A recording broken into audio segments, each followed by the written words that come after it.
watching the station covering all of the DMV. This is DC News Now. Thank you for joining us on DC News Now. I'm Shanika Grimshaw. We'll get to your top stories in just a minute, but first we want to check in with meteorologist Jackie Layer with a quick check on your forecast. How's it going to look today? Yeah, I mean, later on this afternoon, looking dry under some mainly to partly cloudy skies, but it's later this evening that you do want to stay weather aware. I would say after sunset, that will be the onset of some of these strong to severe thunderstorms that will slide through ahead of a cold front. Here's a view of that severe outlook from the Storm Prediction Center. Slight risk, 2 out of 5 on that severe scale. That includes DC and areas to the west as well, and that's up and down the I-81 corridor too. So it's later on this evening, that's when we'll likely see some of those storms bubbling up. So in terms of planning out the rest of your day today, this afternoon, we'll see those highs climbing into those low to mid 70s for much of the area. So a very warm start to the week, but then that cold front swings in, and that's when we could see the potential for those strong thunderstorms also. And with that, the main impacts will be hail as well as damaging wind gusts too. So I'll go over more details and the timing of those in just a few minutes. All right, Jackie, thank you. We start in Virginia. The Loudoun County Sheriff's Office is investigating a deadly shooting over the weekend. It happened Saturday night on Hillmont Terrace in the Broadlands area. Investigators found a teenage boy shot in a car near a shopping center. He later died, and deputies have not released the teen's name. Anyone with information is asked to call the sheriff's office. And developing now, DC police are searching for 2 juveniles after bullets hit an unmarked cruiser with an officer inside. It happened just after 8 o'clock last night near Savannah Street in Southeast. No one was hurt. Police say the 2 suspects fled the scene on rideshare bikes, and if you have any information, you are asked to contact police. And the timeline for the return of a Maryland man who was mistakenly deported to El Salvador has judges, officials, and community members wanting answers. This comes after the Supreme Court ruled the Trump administration must bring Abrego Garcia back to the U.S. He was reported to be alive and secured in jail in El Salvador on Saturday. Earlier, the White House admitted that Garcia was deported due to an administrative error, but continued to maintain that he is a member of the gang MS-13. And neighbors in a small Virginia town are petitioning to recall several town leaders after they voted to get rid of the police department. Percival Town Council announced their decision last week. The move is expected to save the town at least $3 million a year. The mayor is among those who want the police department gone and replaced by the Loudoun County Sheriff's Office, and one council member speaking out against the decision.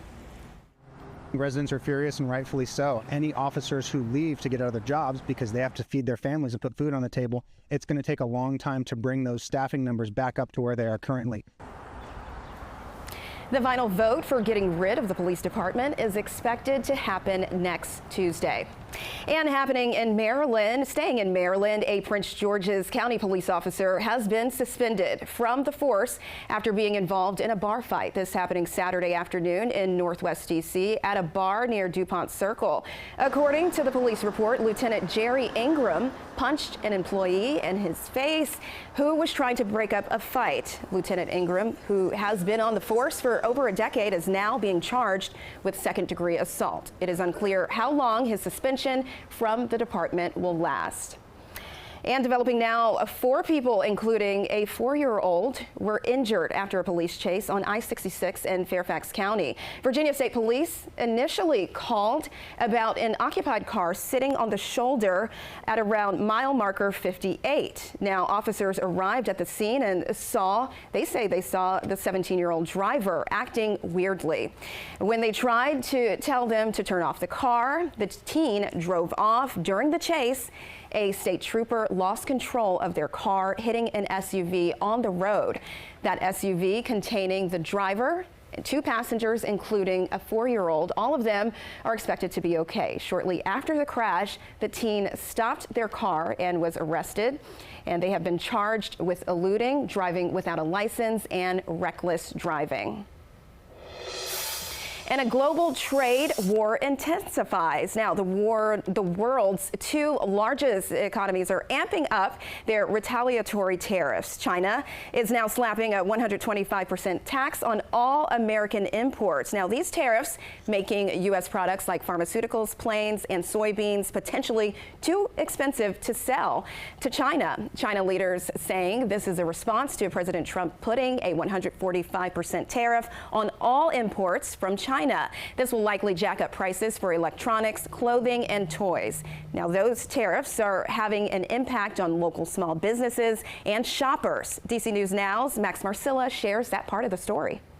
Clothes that reflect the interests of the wearer. Eva St. Clair, half of DC-based Princess Awesome, says her company makes the fun stuff. Dresses with dinosaurs, rainbows, outer space, many of which are styled for kids, but that's where the fun has ended. We just can't plan accurately for what's going to happen. The tariffs and escalating trade war with China have left St. Clair and her business partner worrying how they'll pay themselves and their one other employee. We don't know which factories we can work with and which ones we should probably try to make a new relationship with. She says some of these items are tariffed differently based on material and country where it's produced. They're not raising prices, asking instead for tips on sales if a customer can afford to give. With the uncertainty in the economy, we know people are cutting back to begin with. But small businesses' efforts to not raise prices can only go so far. For instance, at this hardware store here in Manassas, some of these grills, the owner tells us, will cost $200 more each. If something that cost $1 last week now costs $2, the price is going to have to go up in store just because there's not a lot of margin in hardware. Sarah Pitkin owns this store and 3 others in Northern Virginia.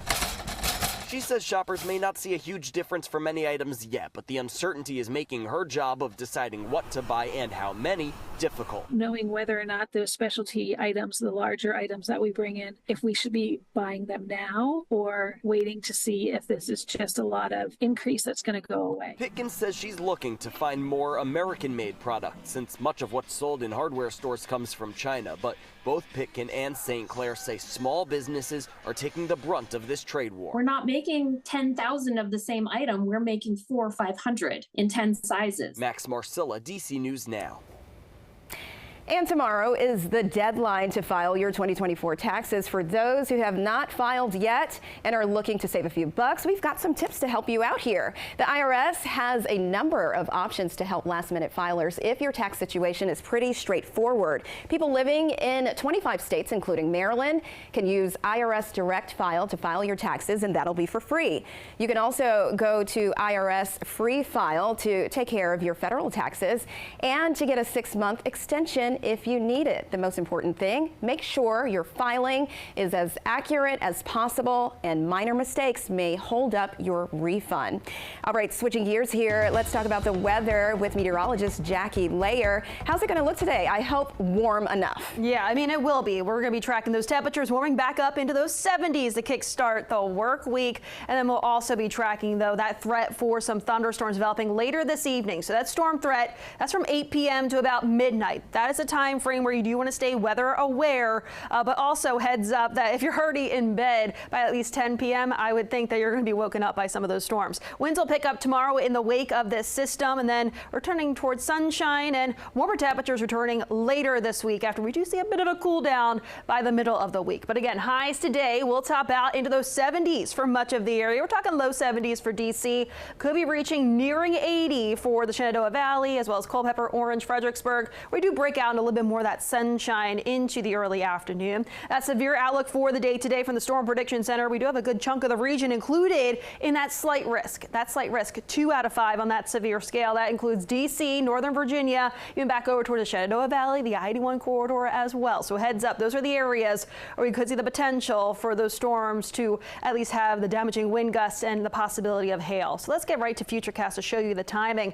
Noon today, we're looking at that warm front drifting in, allowing those temperatures to warm warm up is later this evening. Right around 8 p.m. is when we start to notice some of those storms bubbling up back out towards our westernmost areas, including the I-81 corridor. This is a little bit after sunset. Sunset this evening, right around 7:44. And we'll continue to see those storm clusters continue to work their way eastward. So right along the I-95 corridor, likely right around 10 p.m. tonight. So like I mentioned, that's when you could be woken up by some of these storms as they pass on through. Cold front continues to exit off towards the east into tomorrow morning, Tuesday. Talking about some isolated showers in the wake of that cold front. Then we should dry things out, but it will turn windy in the wake of that front too for tomorrow as well. And speaking of tomorrow, we'll see those high temperatures not quite as warm as the day today. We'll be back to closer to normal at least. Back into those 60s for much of the region for your Tuesday. Now those winds will be quite gusty out there, especially for our westernmost areas where a wind advisory has been issued. That goes in effect at 10 a.m. tomorrow and will hold till 8 p.m. Tuesday evening.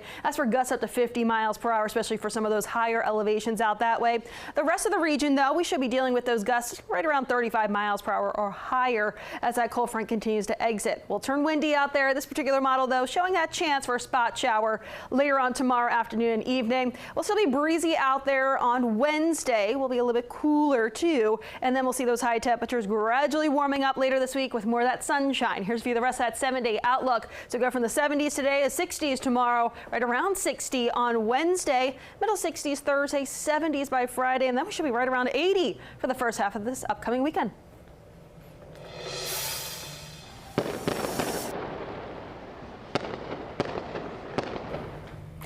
That right there, you can hear the fireworks going off in the district last night to celebrate Emancipation Day. The day marks the end of slavery in the district over 160 years ago. Over 3,000 people were freed in the district on that day in 1862. An event to celebrate the anniversary took place yesterday at the newly named Freedom Plaza. It included fireworks, a parade, and live music. One attendee telling us events like these, a reminder of how much more needs to be done.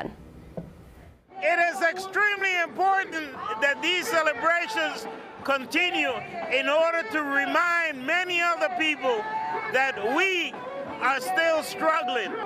And that struggle continues today, especially in the presence of a very repressive president that is attempting to erase what emancipation means for all of us. And while the parade was yesterday, Emancipation Day is actually April 16th, which will be on Wednesday. Also staying in the district, the National Cherry Blossom Festival wrapping up with a huge parade. It showcased talent from across the country with elaborate floats, marching bands, and celebrity entertainers, performers as well, making their way down Constitution Avenue. One band director from Georgia telling us how proud he is to represent his school here in D.C. Experience of performing in a national parade here in the nation's capital is really, there's no words for that. It's just such an honor and experience for our kids and our community to be represented here in Washington.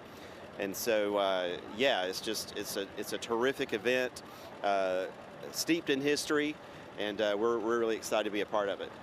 And some of those stars we had there, Princess Ariel, along with Mickey and Minnie Mouse, were the grand marshals for the parade. And over in Maryland, Montgomery County holding a food scraps recycling drop-off event to celebrate the end of Food Waste Prevention Week. Now, it took place yesterday at the Bethesda Central Farm Market, and the event was put on to demonstrate how easy it is for people to bring their food scraps to local farmers markets for recycling. Organizers saying that a big change can start from just one person. It is incredibly important that folks know that they can do their part, that big change starts small, and that there are resources to help you do it. The event also highlighted the county's new Climate Smart campaign, which encourages people to adopt climate-friendly actions. And happening today, the Restaurant Association of Metropolitan Washington is announcing their 2025 finalists named the biggest night for DC's restaurant industry. The Rammies celebrates the food scene of the entire DMV. And there are more than 20 categories, including Chef of the Year, Best Fine Dining Restaurants, Cocktail Program of the Year, and Best Pastry Chef. The ceremony will be held at the Hamilton Live in Northwest. It starts at 5. How exciting. Also happening tonight, the WNBA draft, and the Washington Mystics have 3 picks in the top 6. It's a full-on rebuild year for the team, having a new coach and general manager. The Mystics have picks 3, 4, and 6 in the draft, and some options they will have to draft include USC power forward Kiki Iriefin, Notre Dame guard Sonia Citron, and Terps guard Cheyenne Sellers. The team also has 23rd and 32nd overall picks. The draft starts at 6:30. And that's all the time we have here for you this morning on DC News Now. Stick around for more news and weather coming up on DC News Now at noon.